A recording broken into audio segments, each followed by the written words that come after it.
Hi. Hello. నమస్తే. జగన్మోహన్ రెడ్డి గారు నాకు అపోజిషన్ పార్టీ పదవి ఇవ్వండి అని అపోజిషన్ నాయకుడు పార్టీ కాదు. అపోజిషన్ నాయకుడు పోస్ట్ ఇవ్వండి అని ఆయన అడుగుతుంటే స్పీకర్ యాక్చువల్‌గా స్పీకర్ స్పందించాలి. స్పీకర్ స్పందించడం లేదు. స్పీకర్ ఎందుకు స్పందించడు అంటే ఆయన తెలుగుదేశం పార్టీ అతను కాబట్టి అక్కడ చంద్రబాబు నాయుడు గారు ఏం చెప్తే అది చేస్తాడు కాబట్టి so he is not replying that. Opposition నాయకుడి యొక్క పోస్ట్ ఇవ్వట్లేదు. జగన్మోహన్ రెడ్డి గారు కోర్టుకి వెళ్ళారు.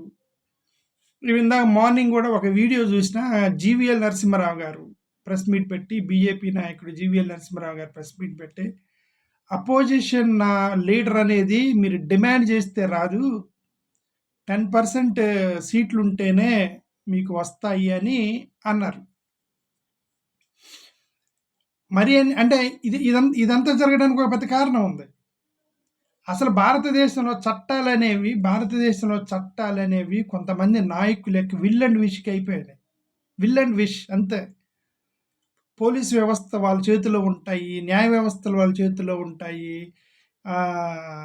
అసలు సిస్టమ్ వాళ్ళ చేతుల్లో పెట్టుకొని అసలు డెమోక్రసీ అనేది భారతదేశంలో ఉందా లేదా అనేది ఒక్కొక్కసారి మనకి అనుమానం వచ్చే విధంగా ఉంది. యాక్చువల్గా కొంతమంది నాయకులు ఇప్పుడు పెద్ద నాయకులు చేసినప్పుడు ఏమైందంటే ఆటోమేటిక్గా చిన్న నాయకులు దాన్నే పట్టుకుని ఊగిలాడుతూ ఉంటారు.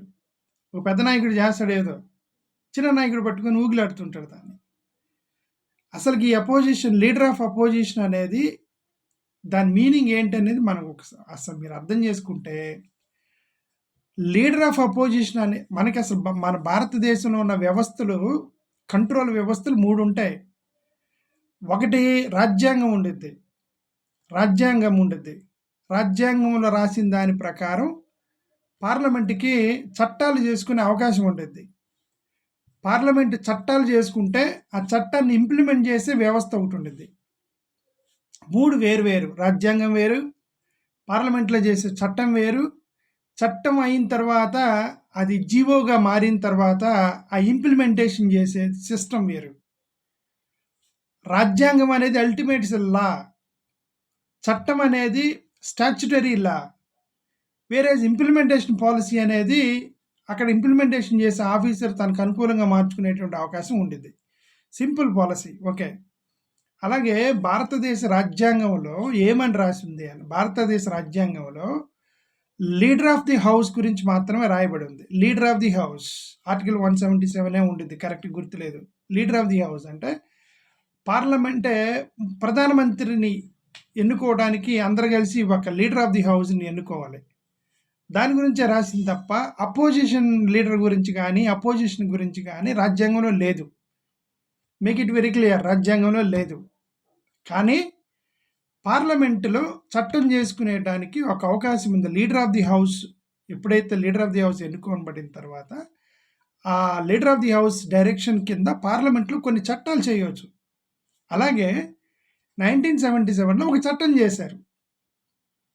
చట్టం స్టాచ్యుటరీ లా, పార్లమెంట్ చేసిన చట్టం ఏదైతే ఉందో అది చట్టం, statutory law.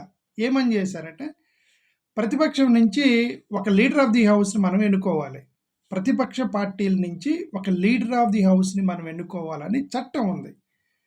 Leader of the house అని మాత్రమే, లీడర్ ఆఫ్ ది అపోజిషన్ ఎన్నుకోవాలని మాత్రమే ఉంది. దానికి ఎన్ని సీట్లు ఉండాలి, ఆయన క్వాలిఫికేషన్ ఏంటి, ఆయన చదువుకున్నాడా లేదు, ఎన్ని లేదు. లీడర్ ఆఫ్ ది అపోజిషన్ ఒకరు ఉండాలి. ఈ లీడర్ ఆఫ్ ది అపోజిషన్ ఉన్నప్పుడు వాళ్ళు యాక్చువల్గా అప్పుడు ఏం చూడాలి, లీడర్ ఆఫ్ ది అపోజిషన్ ఉన్నప్పుడు ఎవరు అప్లికేషన్ పెట్టుకోవాలి. ఇదిగోంటే నేను give me opposition leader capacity అని అప్లికేషన్స్ పెడతారు పార్టీలు. పెట్టినప్పుడు వాటిలో మెజారిటీ ఎవరికి వస్తే వాళ్ళకి ఇవ్వాలి, అంతే. దట్ ఈజ్ యాక్ట్, అంతవరకే చట్టం. బట్ ఈ 10% సీట్స్ అనేది ఎక్కడొచ్చింది అంటే 1950s ఆ టైంలో స్పీకర్, నేను అందరికి 3 చట్టాలు చెప్పాను. ఒకటి రాజ్యాంగము, 2 పార్లమెంట్లో చేసేది, 3 ఇంప్లిమెంటేషన్లో చేసే ఆఫీసర్ చేసే పని, 3 ఉంటాయి. రాజ్యాంగంలో ఎగ్జాంపుల్ చెప్తున్నాను. రాజ్యాంగంలో సే ఫర్ ఎగ్జాంపుల్ ఎడ్యుకేషన్ మీరు ప్రమోట్ చేయాలని ఉందనుకోండి, ఇంప్లిమెంటేషన్ నాకు చట్టం ఏం చేస్తుందంటే మనం యూనివర్సిటీలు పెడదాము, కాలేజీలు పెడదామని చెప్పి చట్టం చేస్తారు వీళ్ళు. సో ఒకసారి చట్టం చేస్తే నువ్వు కాలేజీలు పెట్టాలి, యూనివర్సిటీలు పెట్టాలి. కాలేజీలు పెట్టిన తర్వాత అక్కడ ప్రిన్సిపాలు వాడు నువ్వు ఐడి కార్డ్ వేసుకురావాలా, నువ్వు ఏ యూనిఫామ్ వేసుకోవాలి, నువ్వు చొక్కా వేసుకొని రావాలా, షార్ట్ వేసుకొని రావాలా, ప్రిన్సిపాల్ ఇష్టం అదంతా. ఈ పై రెండే ఉన్నాయి అవి లాలు. ఈ కింద ప్రిన్సిపల్ రన్ చేసేది అనేది వాళ్ళ ఫెసిలిటీ కోసం అంతే. అలాగే 1950స్లో స్పీకర్ అనే వ్యక్తి అందరికి ఎక్కువగా ఎవరికి టైం ఇవ్వాలి, ఏ సీట్లు ఎక్కడ ఇవ్వాలి అనే దాన్ని పట్టుకొని దానికోసమని లీడర్ ఆఫ్ ది హౌస్ అనే పదం కూడా వాళ్ళ దానికోసమని 10% సీట్లు ఎవరైతే ఉంటే వాళ్ళకు ఉంటే ఎవరికైతే 10% సీట్లు వస్తాయో వాళ్ళకి అపోజిషన్ పార్టీ అపోజిషన్ గ్రూప్గా పరిగణించి వాళ్ళకి ఒక చోట సీట్లు వేస్తా ఉన్న సీట్లు కుర్చీలు లీడర్ కోసం కాదు, కుర్చీల కోసం వాళ్ళకి ఒక సపరేట్ సీట్లు వేసి వాళ్ళు మాట్లాడటానికి టైం ఇస్తాము అనే దానికోసమని స్పీకర్ పెట్టుకున్న ఒక నోటు 10% అనేది స్పీకర్ పెట్టుకున్న నోటు. అది రాజ్యాంగంలో లేదు, పార్లమెంటు చట్టంలో కూడా లేదు.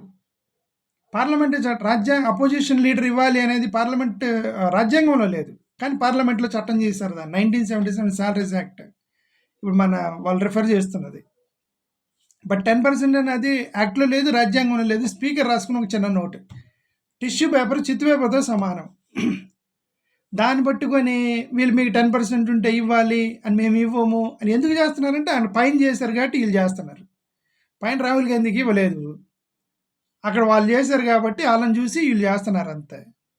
ఏంటంటే పవరు అధికారం భయం, వాళ్ళు చేస్తే మనం ఎందుకు చేయకూడదు వీళ్ళు చేస్తారు. సింపుల్గా నేను ఒకటే ప్రశ్న అడిగేది, అపోజిషన్ లేని there are 2 governments, government with opposition, government without opposition. ఏమంటారు దాన్ని? గవర్నమెంట్ విత్ అపోజిషన్ ఏమంటారు? డెమోక్రసీ అంటారు.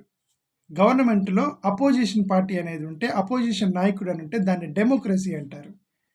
ఏ గవర్నమెంట్ వితౌట్ డెమోక్రసీని ఎనార్కీ అంటారు, ఆటోక్రసీ అంటారు, డిక్టేటర్షిప్ అంటారు దాన్ని. మీరు వెళ్ళి చదువుకోండి.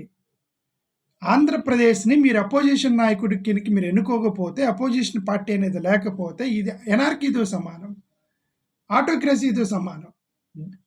డెమోక్రసీ లేని ఒక డిక్టేటర్ పరిపాలించిన దాంతో సమానం ఆంధ్రప్రదేశ్ రాష్ట్రాన్ని.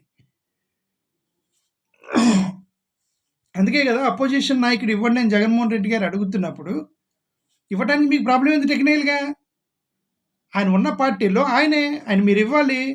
సరే, కోర్టులు ఎంత న్యాయ వ్యవస్థ మీద నమ్మకాలు పోయినాయి చాలా రోజుల క్రితం నుంచే. సార్ న్యాయ వ్యవస్థ ఏం చేసిద్దో చూద్దాం. Let us hope. Still we have to trust, we have to depend on న్యాయ వ్యవస్థ మీద ఇంకా ఆధారపడాలి, వేరే మార్గం లేదు మనకి. Okay, but what I'm saying that ఆ న్యాయ వ్యవస్థ తర్వాత సంగతి మీకు కామన్ సెన్స్ ఏమైంది అంటున్నాను. డెమోక్రసీలో అపోజిషన్ నాయకుడు ఉండాలి కదా, అపోజిషన్ లీడర్ ఉండాలి కదా. అదేదో స్పీకర్ ఏ పార్టీ వాళ్ళని ఎక్కడ కూర్చోబెట్టాలి, ఏ పార్టీ వాళ్ళని ఎక్కడ కూర్చోబెట్టాలి, ఏ పార్టీ వాడికి ఎంత టైం ఇవ్వాలి మాట్లాడటానికి అని దానికోసం రాసుకున్న ఒక టిష్యూ పేపర్ మీద రాసుకున్న 10% క్లాజ్ పట్టుకొని అపోజిషన్ నాయకుడికి మీరు రిజెక్ట్ చేస్తారా? It is a tissue paper, equal to tissue paper. ఆ 10% క్లాజ్ ఏదైతే ఉందో, వేరాజ్ అపోజిషన్ లీడర్ అనేది it is a statutory law, enacted by the parliament. రాజ్యాంగంలో లేకపోయినా it is enacted by the parliament, it is a statutory law. ఇప్పుడు opposition లాని ఇప్పుడు చాలా దేశాలు ఉన్నాయి, ఓమన్, సౌదీ అరేబియా, ఇట్లాంటి ముస్లిం కంట్రీస్ ఉన్నాయి, యుఏఈ, ఇట్లాంటి కొన్ని కంట్రీస్ ఉన్నాయి. ఆ దేశాల్లో అపోజిషన్ ఉండదు, వాళ్ళందరూ మోనార్కల్ అనమాట, మోనార్కీ సిస్టమ్. అపోజిషన్ ఉండడు, అపోజిషన్ ఉంటే చంపేస్తారండి. అపోజిషన్ పార్టీ పెడితే చంపేస్తారు అంతే. సింగిల్గా మోనార్కీతో వెళ్తూ ఉంటాయి ఆ దేశాలు, ముస్లిం కంట్రీస్ అన్నీ కూడా. ఇప్పుడు ఆంధ్రప్రదేశ్ని కూడా అలానే తీసుకెళ్దాం అనుకుంటున్నారు. అపోజిషన్ నాయకులు లేకుండా, అపోజిషన్ పార్టీ అనేది లేకుండా, అపోజిషన్ లేకుండా ముస్లిం కంట్రీస్లో కనుక ఒక విధ్వంస పాలన సాధించినట్టుగా, ఒక విధ్వంసంగా అపోజిషన్ నాయకుడు లేనటువంటి ఒక నార్కీ పరిపాలన సాధించినట్టుగా ఆంధ్రప్రదేశ్ని అలా తీసుకెళ్దామని ఏమైనా ఉందా మీకు? అపోజిషన్ పార్టీ నాయకుడు ఇవ్వడానికి కారణం ఏందండి? మీకు ఇష్యూ ఏంటి అర్థం కావట్లా. మీరు చదువుకోండి, మీరు అందరు ఎడ్యుకేటెడ్ పీపుల్ కూర్చున్నారు కదా అక్కడ, కూర్చొని మొత్తం కూర్చొని what is constitution, what is the law, what is the statutory law, what is chit paper return by I mean speaker, parliament speaker అనే దానికి కూడా తెలియదా మీకు? స్పీకర్ రాసుకున్న ఒక పేపర్ని మీరు దాన్ని పట్టుకొని అపోజిషన్ నాయకుడు రిజెక్ట్ చేస్తామండి. ఎందుకు చేస్తారండి? ఆ రాహుల్ గాంధీకి రిజెక్ట్ చేశారు కాబట్టి అక్కడ చూసుకొని ఆయన మొత్తం తీసుకొని వీళ్ళు మాట్లాడుతున్నారు అక్కడ కింద. రిజెక్ట్ చేశారని చేశారు, ఏం చేస్తాడు రాహుల్ గాంధీ మాత్రం ఏం చేస్తారు? Is also citizen of India. ఆయన చూసి ఇప్పుడు ఇక్కడ నీ జగన్మోహన్ రెడ్డి గారిని ఇబ్బంది పెడుతున్నారు, మేము అపోజిషన్ ఇవ్వమని, అపోజిషన్ నాయకుడికి ఇవ్వమని. అపోజిషన్ నాయకుడు లేకపోతే దాన్ని డెమోక్రసీ అన్నారు. సహోదరులారా, my dear leaders, A government without opposition is called an dictatorship. అది ప్రజాస్వామ్యానికి మంచిది కాదు. ప్రజాస్వామ్యంలో సరే జగన్ గారు కాదు, ఎవరో ఒకరికి ఇవ్వండి అండి. ఒక అపోజిషన్ నాయకుడు ఉండాలి కదా. పోనీ ఆ పక్కన ఎవరన్నా